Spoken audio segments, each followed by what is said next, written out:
Good afternoon, everyone, and welcome to the South LA Decides Participatory Grant Making Initiative information session. My name is Maisha Robinson, and I'm the Program Officer for the SLAD PGMI program here at Rising Communities. We are excited to share details about the 2025-2026 funding opportunity, how to apply, what's new in this cycle, and how we're continuing to strengthen community-led change across South LA.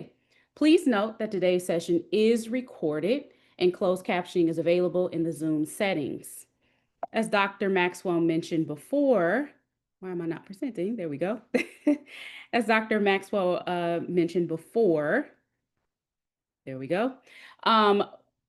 Before we get started, this session, you're able to select the interpretation if you speak Spanish. You can select your language at the bottom of the screen. There is a world icon available. If you want to listen along in English, please select English. If you prefer to listen along in Spanish, as well as follow along with the Spanish slides, please select Spanish as your preferred language.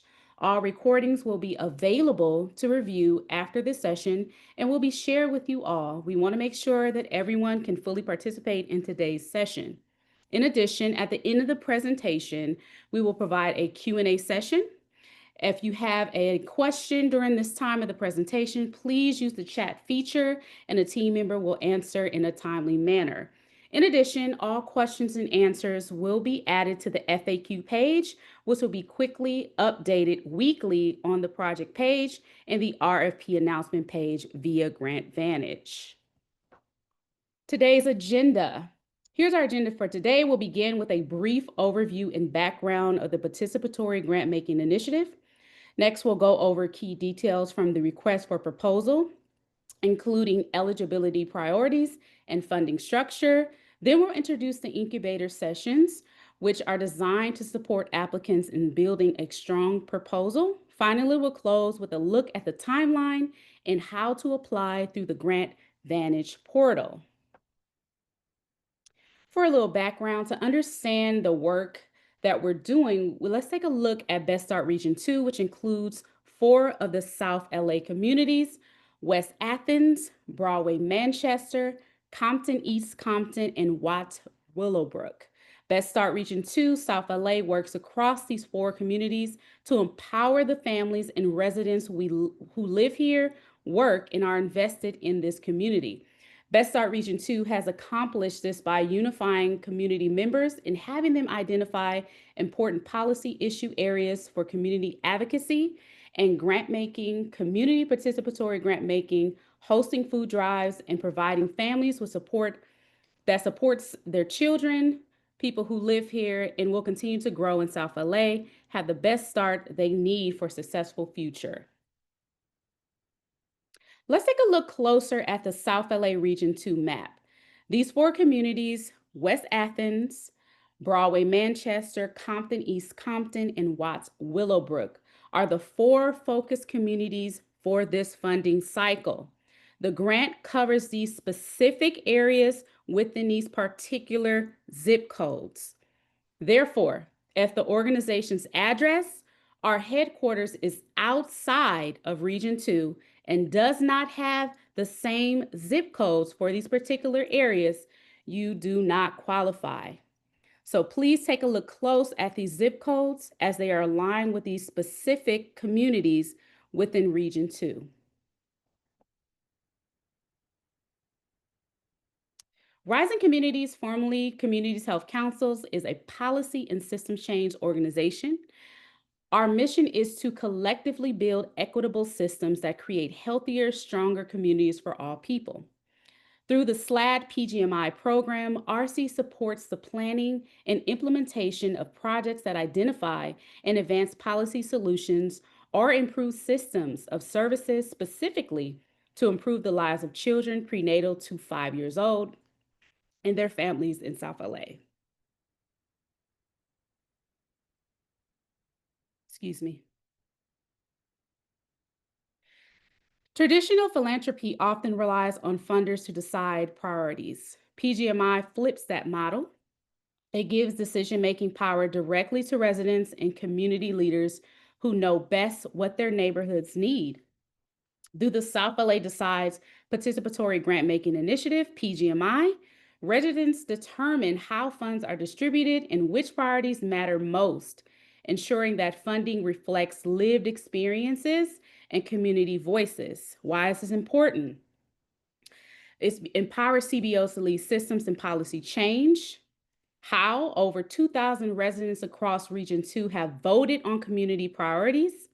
Why? This process empowers local organizations to lead systems and policy change while strengthening South LA's capacity for long-term transformation.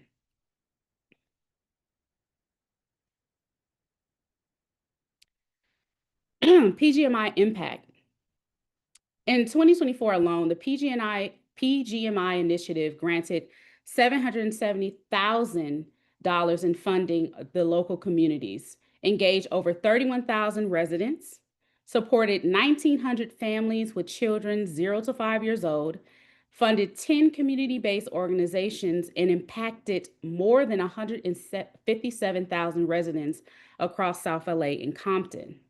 Since the initiative began, we invested a total of $4.87 million in community-led change. That is amazing. At the heart of PGMI is our regional task force. We refer to them as the RTF, a group of 13 residents and community leaders who represent each of the 4 Best Start Region 2 communities. The RTF is responsible for reviewing proposals, helping us decide how the funds are being distributed, scoring applications, and ultimately deciding which projects receive the funding. It's a true example of participatory grant making where decision-making power starts with the community. Let's review the RFP, Request for Proposal. SLAD PGMI empowers local community-based organizations, CBOs, to address community-identified issues through innovative pilot projects focused on policy and systems change. $600,000 this year is dedicated to supporting CBOs in South LA that serve the communities of Best Start Region 2. Awards will be made for a 10-month period from March 27, 2026 to December 22nd, 2026. The total funding pool has been allocated as follows. 4 local community grants will be given, 1 for each of the 4 Region 2 communities, which are West Athens, Broadway, Manchester, Compton East Compton, and Watts Willowbrook. They will be awarded up to $150,000 each, totaling $600,000 for a total of 12 awardees at up to $50,000 per award.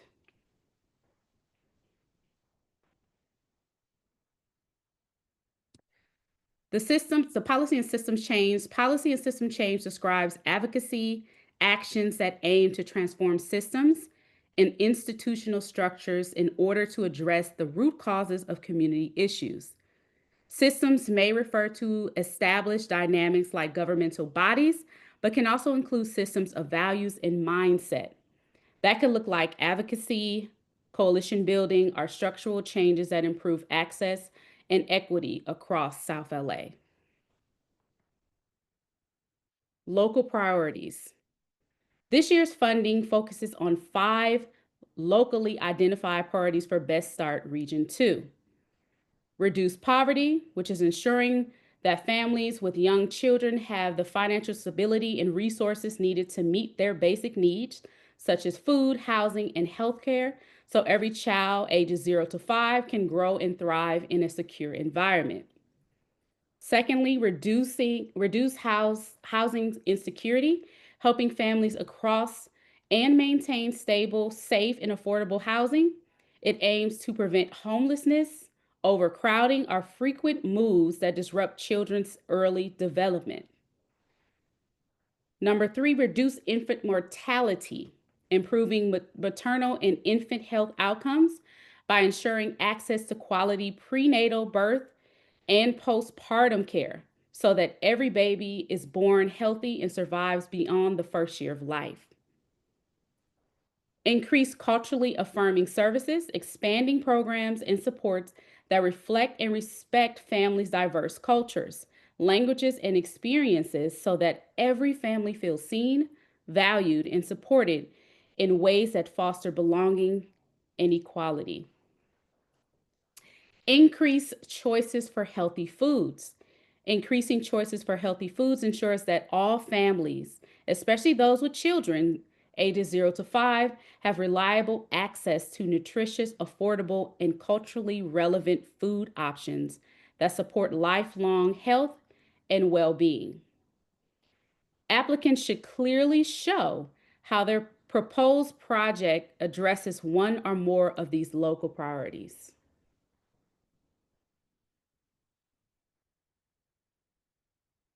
Community specific priority rankings. Each of the four communities rank these priorities based on local voting and feedback. For example, Broadway, Manchester rank reducing poverty first, while Watts and Willowbrook prioritize housing and security.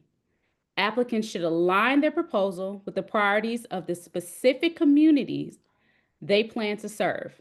All rankings are detailed in the RFP. As you look on the screen, you can see for each of the communities, you'll see the 5 rankings of importance from top to bottom.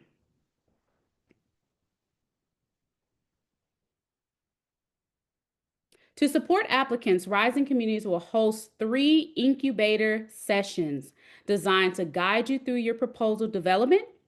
On October 24th, the SMART Goals and Scope of Work session will be available.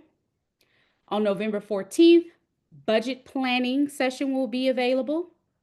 And on November 21st, Evaluation Planning. We strongly encourage each applicant to attend these sessions to strengthen their application and build capacity for long-term success. Please refer to the RFP where you'll find the dates as well as the links to each of these sessions as they are updated.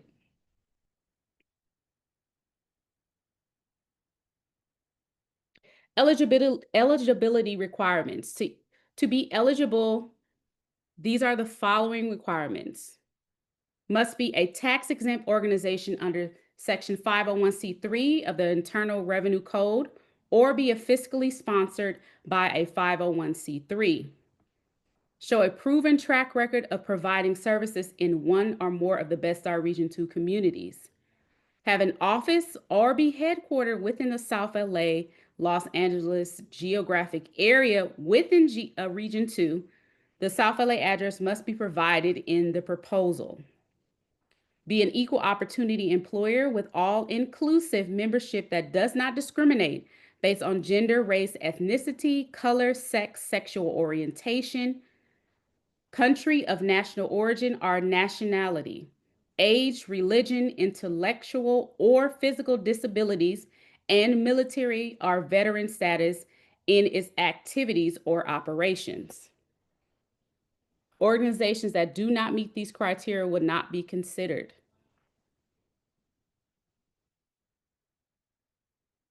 Let's take a look at the timeline, and this is also provided in the RFP on Grant Vantage. On October 7th, which we released the RFP, which is available now. We also have Q&As that will be periodically updated on the RFP announcement page, as well as the project hub, which will be available. We will make that announcement and follow up via email. We also encourage all applicants to submit a letter of intent, which is available on the RFP now. It will take you directly to the link to our Microsoft form in which you can fill out a letter of intent. It is strongly encouraged. You have until October 21st to complete this. Today's info session is being held from 12 to 1. November 14th, we have a second info session which will be available as well as be available in Spanish. So if you do want to attend that info session, please sign up as the info session sign up will be available On October 24th, the incubators have began the SMART goals and scope of work. November 7th, incubator budget and planning will be available. November 14th, the incubator session for evaluation planning will be available. November 21st, your proposals are due at 5 p.m. November 21st. Please pay attention to that date and time. December 16th to January 16th, our regional task force will be reviewing proposals. And then February 27th at 5 p.m., the final funding decision will be announced. Contracts must be executed no later than March 27th of 2026. These are extremely important dates. All of this is available on the RFP announcement page, and we will periodically send out emails to remind you of all these dates as well. How to apply. This year, we have a new system on the Grant Vantage portal, which I will take you to a second. It's important that you do complete your application through this portal. And I'll also share with you language translation availability for those who speak different languages as well.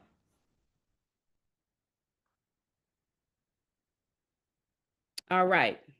So once you reach this screen, you can click on the actual RFP announcement. It will take you to the full page where you'll be able to read the details about this particular grant initiative. All the information we covered during this info session will be on this page as well. To apply, you will click the apply button. However, if you do like to export it to a PDF, you'll be able to download the entire announcement as well as the attachments, which will include an English and Spanish version of the RFP. To apply, it will take you to a sign-in page. If you do not have a login, you will have to register. You will enter your organization information as well as your EIN, your UEI, your phone number, website, address information, email, the person who will be managing your application, and you'll sign up with a password as well. I have already created a login.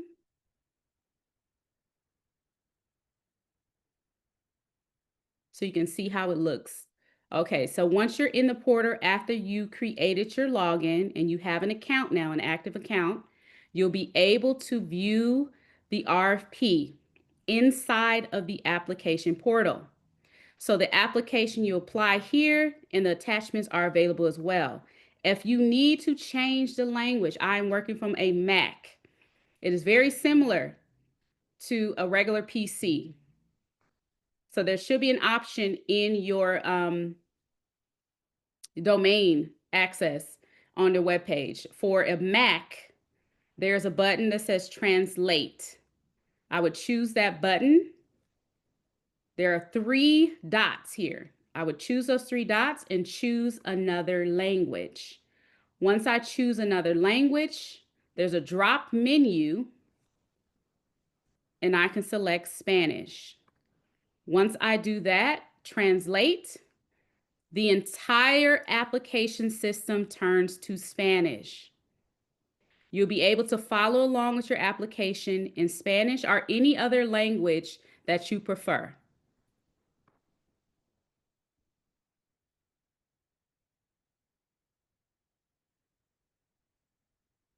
And I turned it back to English if you need to turn it back to English. It's the same steps that will be taken on a PC as well.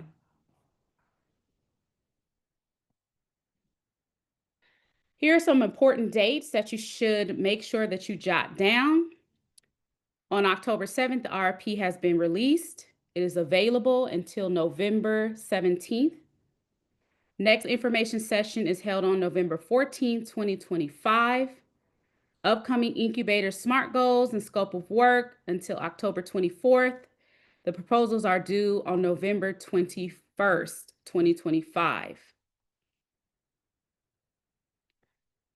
We're going to take a moment to open it up for any questions you may have. And these questions will be answered as well as on the FAQ page, and uploaded to the RFP Grant Vantage portal, as well as the SLAD PGMI hub. We will make that announcement when it's available.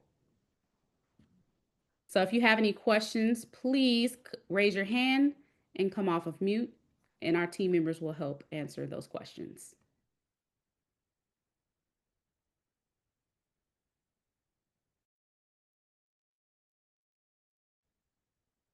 I help facilitate. So we have a couple questions in the chat about the letter of intent, and when is it due, and where do we send the LOI? Do we need to register for the grant app first? So yes, the letter of intent is actually available. It's a link on the RFP page. So once we get to the RFP page here, you can scroll down. In that same important dates and deadlines um, table you see, the letter of intent is linked. This is through Microsoft Forms. Once you complete this form, that letter of intent will come to me. There is no additional steps for the letter of intent after that. You can proceed with applying on the RFP page through the Grant Vantage portal. So yes, October 21st, which is Tuesday, you'll want to fill out that letter of intent, which, as you saw, was just a couple questions. Mm-hmm.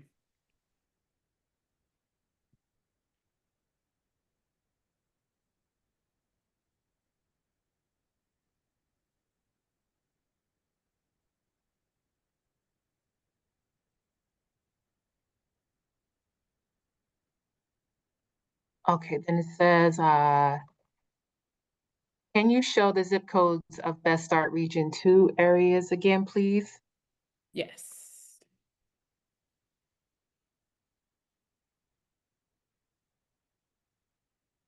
So those are the zip codes that we serve under the funding, which our funding comes from First 5 LA, and we serve as a grantee covering Region 2.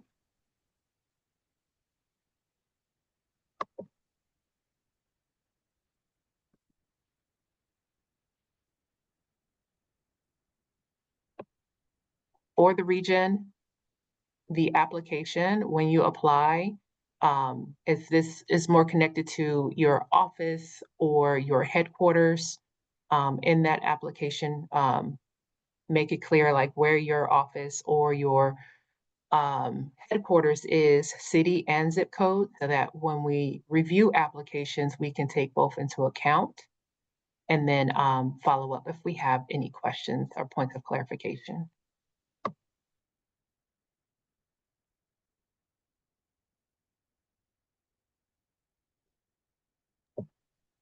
The next question is, you noted on the website that previous grantees were small and less resourced but highly active CBOs. Are you targeting a certain size of organization, such as operating budgets below 5 million?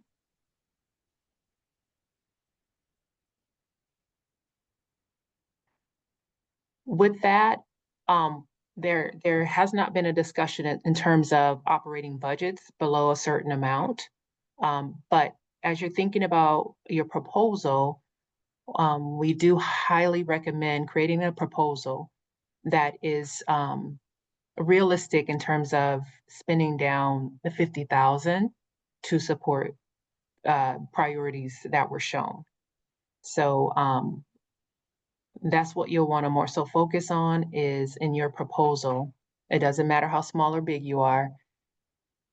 Will you be able to craft a proposal based off of the services you provide to support the communities that were shown? Let me see, we have here Broadway, Manchester, Compton, East Compton, Watts, Willowbrook, and West Athens. Around these priorities, are you able to put together a proposal in the grant amount of 50,000?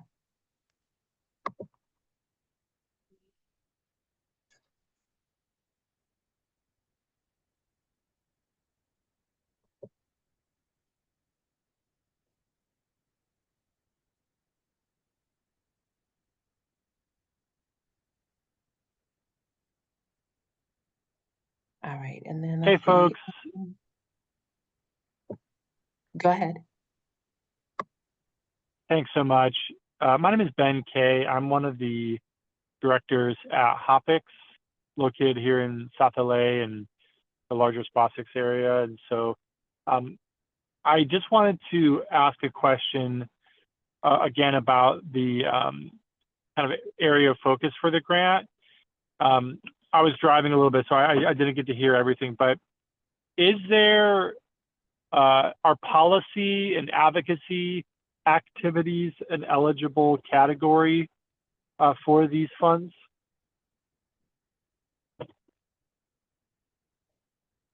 Policy and advocacy. Thanks for that question too. So we go back to the top priorities. Um, the priorities are also aligned with First 5 LA's regional priorities. A few of them are. But with these priorities, reducing poverty, increased choices for healthy food, increase culturally affirming services, reduce infant mortality, and reduce housing insecurity. So, Ben, as you think about these 5 priorities, if there is a way, maybe increased in the section of increased culturally affirming services, policy and activism, how can you craft a proposal, right, that incorporates culturally affirming and connects to policy and uh, activism? So there's room for creativity in how you craft your proposal. But I think from what you've shared, it would be closer to C, increase culturally affirming services.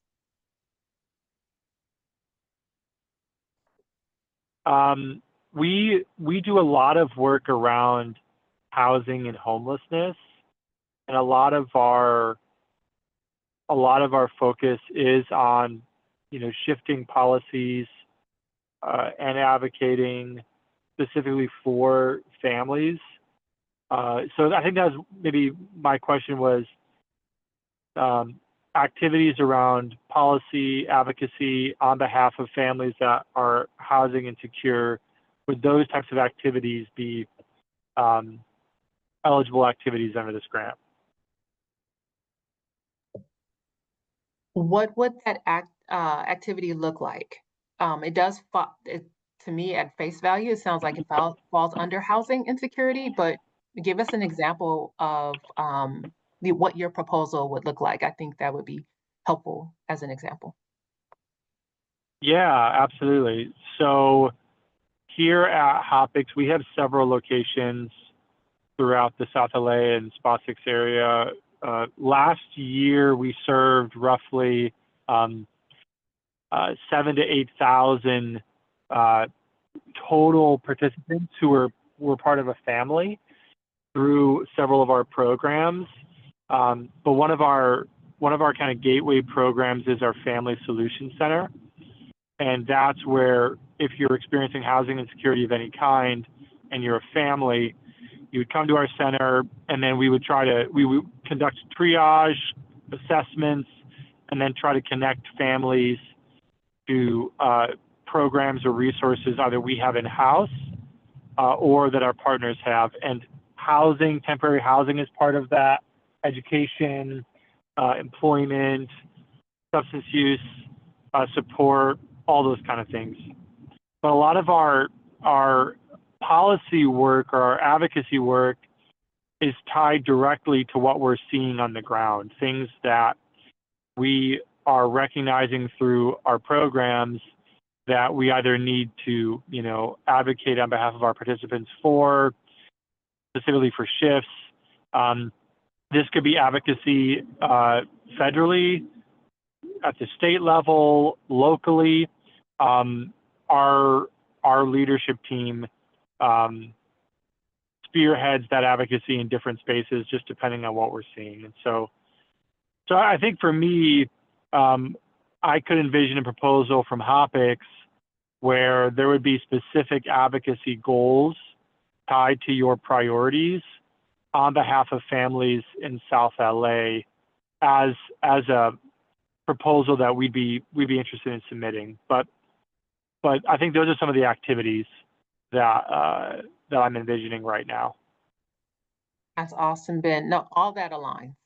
Exactly. Great. Yep. Great. Yep. And just a Okay. reminder Thank you so much. that thank you for the question. The grant amount is 50,000 Yes. Mm-hmm. for Yep. everyone. Absolutely. Yeah. Okay. Awesome. And then again, I'm calling in, so I wasn't really able to see the presentation, but the presentation and the links will be sent out via email after. Correct. Yes. Wonderful. Awesome. Thanks so much. Appreciate you answering my question. Thank you. I think it was helpful for everybody. Thanks for asking. Of course. And then looking at the chat, I'm going to make sure I get to, can it be a mixed delivery concept that includes more than one focus point and priority?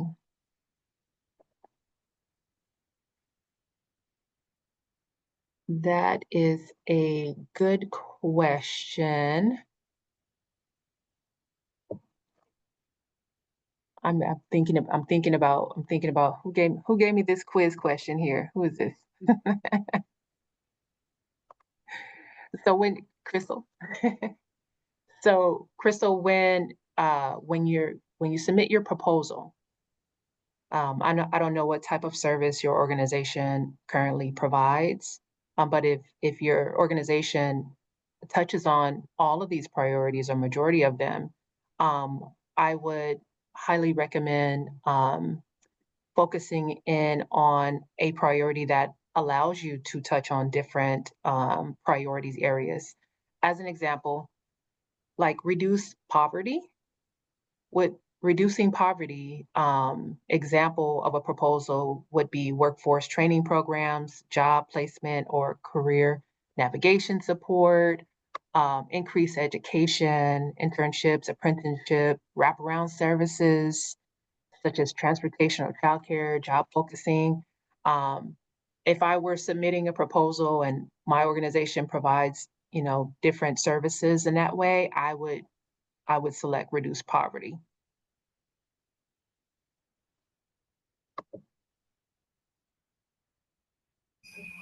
Thank you so much. That makes perfect sense. I appreciate it.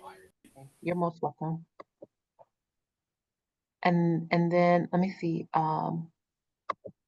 Bruce, your question, could you apply for 10,000? What is, help me understand that question. Yes, I was thinking if a person has a project or an idea that they want to support under the guidelines of how they can apply. If I'm doing a program and I need $10,000, can I apply for $10,000, or do I have to apply for 50,000? Thank you. So you must apply for 50,000. We have planned out 12 organizations at 50,000 each for a total of 600,000 for this participatory grant making initiative. So it's 50,000 each. And that also creates efficiency on our end with some of the invoicing and things that have to be done, record keeping that has to be done. And also it helps with streamlining and creating efficiency around reporting and working with the selected grantees to ensure that metrics, goals are also being set. So yes, 50,000, 12 grantees. Okay. When you say 12 grantees, what does that mean? You mean 12 grantees amongst the 4 communities? So collectively, when this proposal process ends, there will be 12 grantees or organizations selected to support all 4 regions. each. Okay, I wasn't clear about that, but now I am. So, in essence, each community has an opportunity to support or fund 3 people or 3 organizations. If you have to apply for 50,000 and you have maybe 10 people that apply for the 50,000, but from your particular your particular community, that means only three organizations. Is that correct? It is, hold on.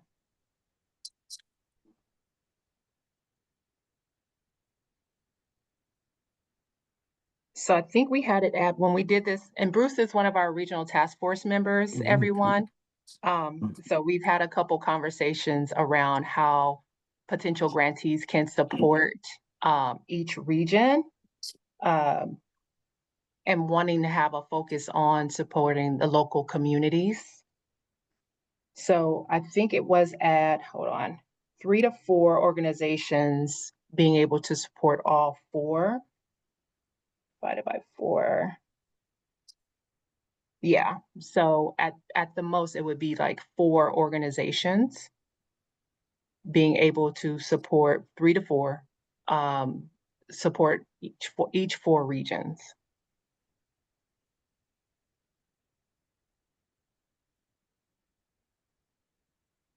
But I'll pause there because through this process, we have to see what proposals come in.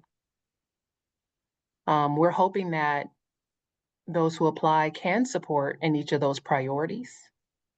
Unfortunately, we may find that there is one section that there's not, organizations that apply or have resources to apply or resources to support a certain priority.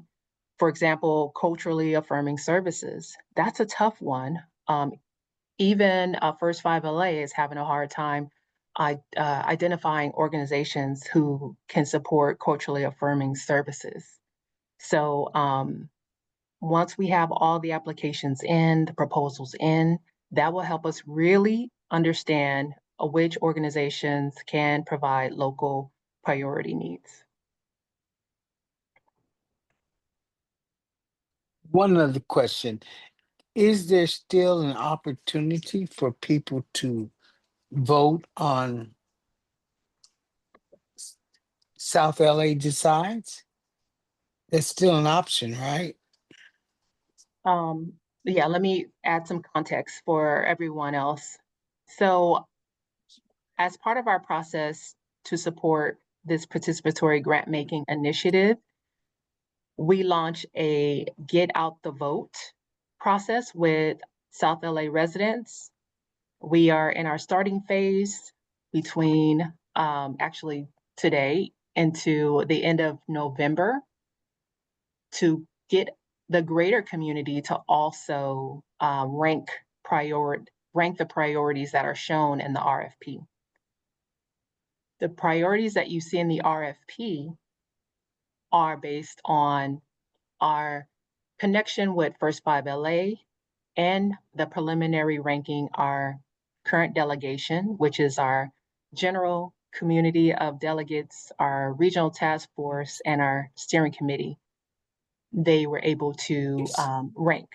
And I want to pause here because we're kind of getting off track in terms of what the PGMI process is and how potential grantees can apply. I want to make sure that you all are able to ask any questions you have now, but we will also have our info sessions and FAQs for any additional questions that you may have.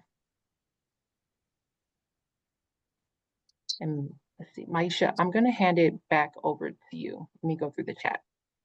Got it. Thank you. All right. Let me look at the chat as well.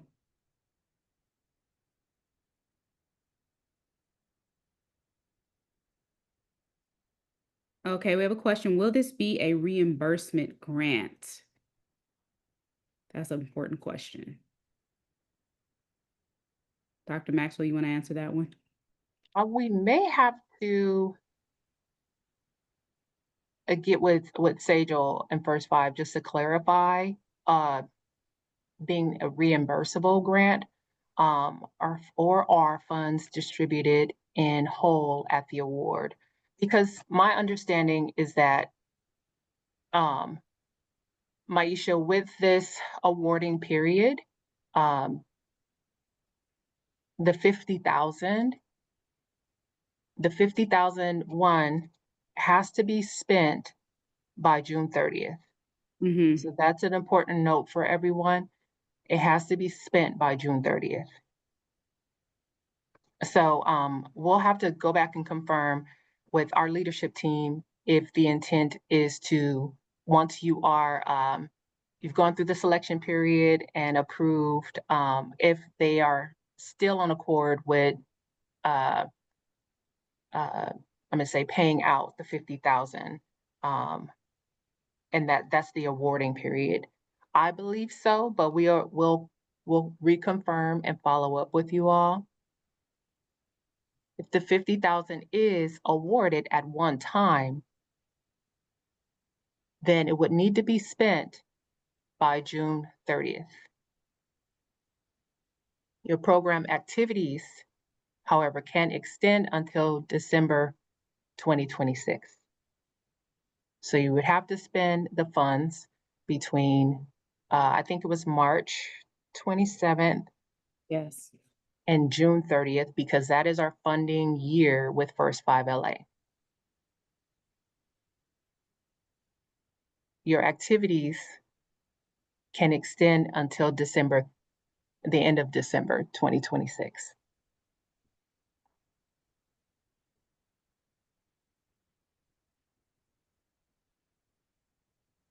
Okay, we have some questions about the zip codes. Only for clarification, zip code 90021 covers Bull Heights, East Los Angeles, and downtown area, and 90023 is East LA area.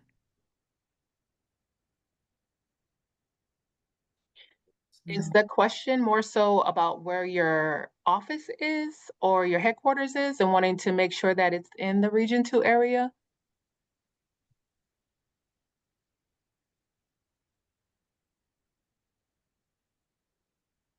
Hi, everybody. This is Mayra. No, my question is more regarding the service area that you are, because it's South LA.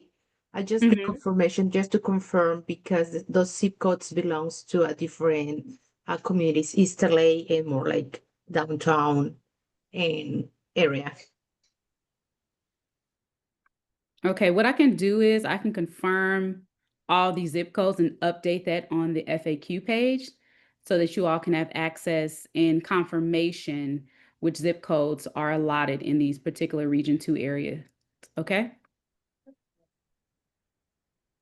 I also just want to uplift, Louise has had her hand up for quite some time, so I think we can shift over to the questions, and then Adrienne, you can go next.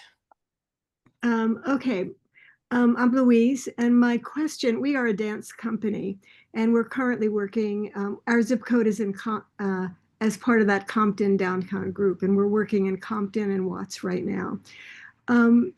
My question is, I noticed in the guidelines where you tie in with the other organization of very young, 2 and 3 years old, 3 and 4 years old.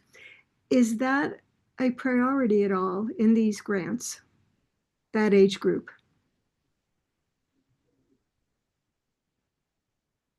That's a great question. And sorry, we couldn't see your hand up, from my view, Miss Louise.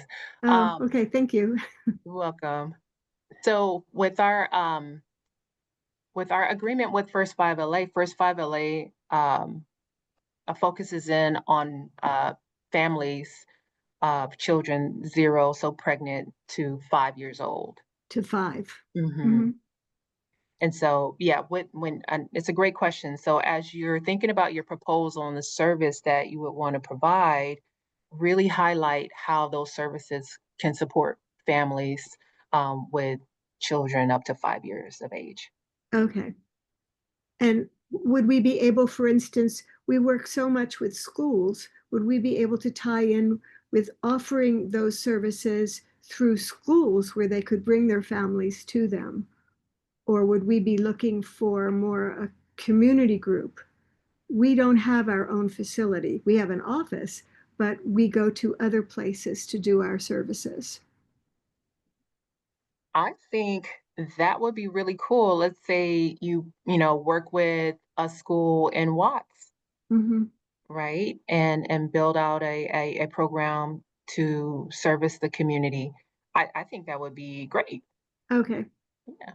Yeah, because they're younger than the school, but the families, when the families come to see performances, they certainly bring everybody. So we're used to having very young children there also. And I'm just thinking about offering things that would also be very specifically family oriented that we would be able to do, but partnering with those particular schools for those services, because we have contracts with the schools. That's Thank you. lovely. You're most welcome. Adrienne, go ahead. Okay. Can you hear me? Yes. Okay, perfect. Regarding the expenditure having to be done by June 30th, instead of the end of the year, if I wrote the grant as just operational expenses, yes, I could probably spend 50,000 between then and then. But if it was dedicated for just the program description, like workforce development and all that, I probably could not, because I could commit the contracts, I could buy the supplies, but I wouldn't have it spent necessarily, you know?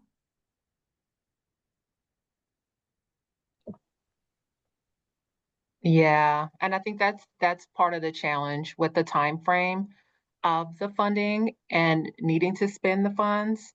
And that would be something that, like as program officers and your support from rising communities, we would help strategize with you around. Oh, okay. Okay. So when we write it, we would not necessarily identify that it's dedicated just for those particular programs. We could just say it's operation that includes those programs. Is that something like that? When you say those programs, are you meaning the priorities? Yeah. So for example, we are doing workforce development, job placement, workforce development, financial literacy, the internship prep, the apprenticeship prep, all those kind of things, right? We also have a tool lending library, and we do DIY and crafting and woodshop stuff. We do other stuff in repair clinics. So operationally, all of it, I could spend 30, 50,000, no problem. If Mhm. it was just for these particular programs in 3 months, I could commit the contracts for the instruction. I could probably buy all the materials and supplies, but they would be committed but not spent. Committed but not spent. Okay, so Right. Like the contracts would be operationally, committed. I and could do all that. Yeah. yeah, we would have to work with you. Okay. Material-wise, that makes sense, right? And being able to get supplies Yeah. and things. Yeah. Yeah. That's easy. Yeah. But if there are partnerships, where you can get contracts drafted, but Yeah. not executed on like Yeah. invoice until like an event happens in September, Right. we can work through ways to strategize Okay. through that. Yeah. Okay. Perfect. Okay. Into the weeds when we write the actual RFP then, no? In the RFP, I would write it. I would say, try to think of definitely list the things that you would be able to spend by June 30th. But if you can think of ideas, let's say you want to hold an event in July or October, um, walk through how you would invoice for that event. Okay.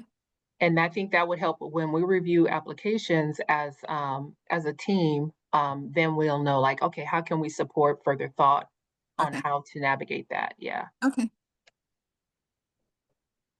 Thank you for the question. Sure.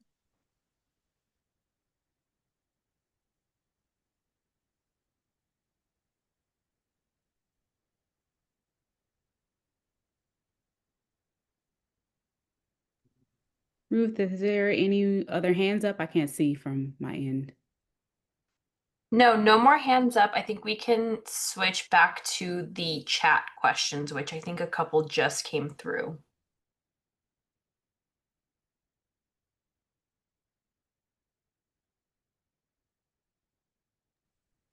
All right, we got I don't know if this is a question from Joanne. The announcement said each of the announcement said each of the proposals should have a policy advocacy component.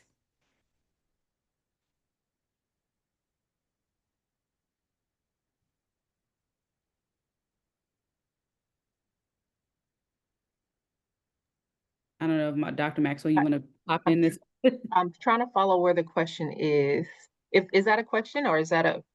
I More think of it was an earlier like question or point Oh, to Ben's question. oh, I think we answered a lot of those up above. I just saw some come in. So Joanne asked the term encumbered, is that the process? And then Kimberly asked, does it need to be a new project? Those just came in. Okay. so just to start, encumbered, where did you see that listed? It does not need to be a new project. It could be a project that you have that you reimagine to align with these priorities.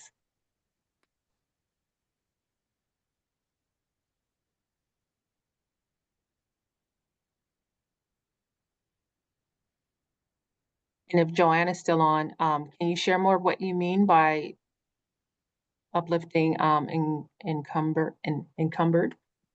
Where did you? Hi, I raised my hand. Um, may I speak?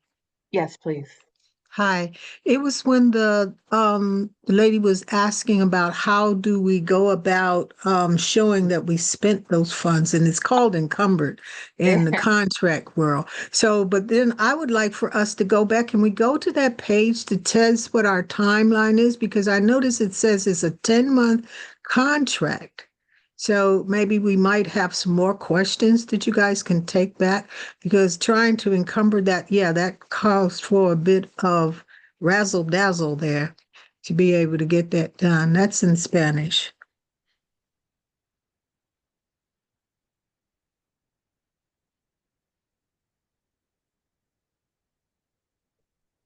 Joanne, it's possible that you are on the screen that is showing the Spanish PowerPoint.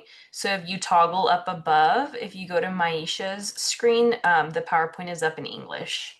Okay, I've been looking at Spanish for a minute there. Oh no, well, we'll make sure to get you the English PowerPoint so you can reference that. Oh, no problem. Okay, so is this the page that says it's a 10-month grant from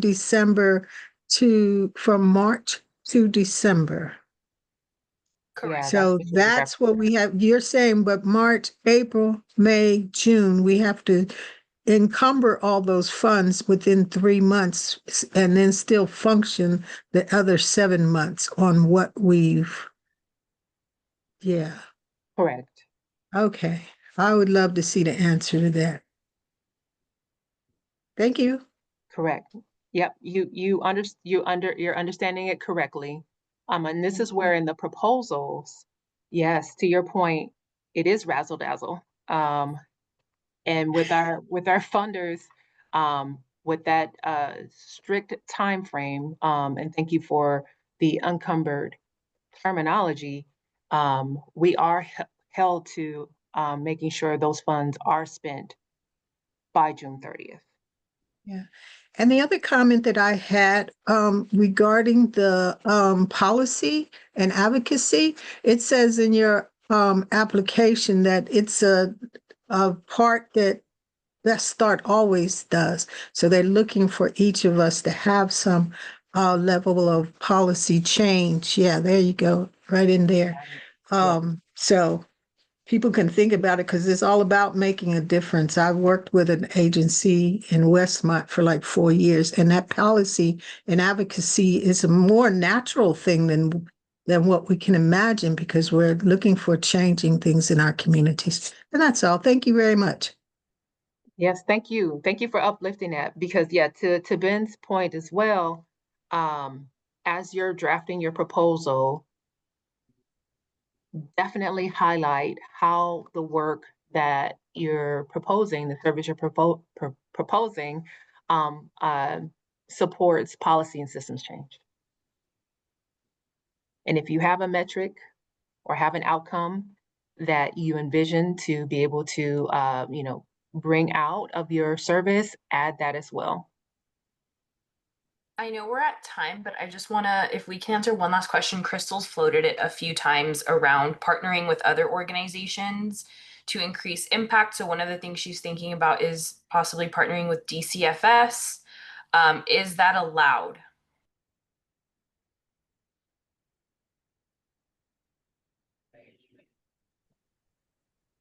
That I don't know. We'll have to go back and look to see if there are restrictions on partnering at that level. Because I'm assuming the question is coming from, for some of the funds, the 50,000, being able to share some of those funds with the partner. If it's not like a one-time, event that you want to have with them. It sounds like the question is coming from wanting to do a long-term, like over the 10-month period partnership. We can definitely, follow up. And now if it's a one-time event, you want to partner and do a one-time event, that's fine. But if it's a partnering that you want to do over the period of the 10-month time frame, we will follow up with any parameters around that.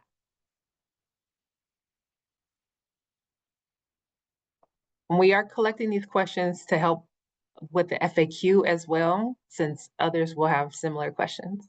So thank you. Thank you so much, everyone. We have reached our time. Thank you for joining us today for the info session and for your continued commitment to South LA communities. If you have any questions, please reach out to our direct email, beststart_grantees@risingcommunities.org. And I will answer all of your questions, upload those to the FAQ page, which will be included on the RFP announcement page as an attachment, as well as the project hub. I will make the announcement when that is available, and all the resources, recordings will be available as well.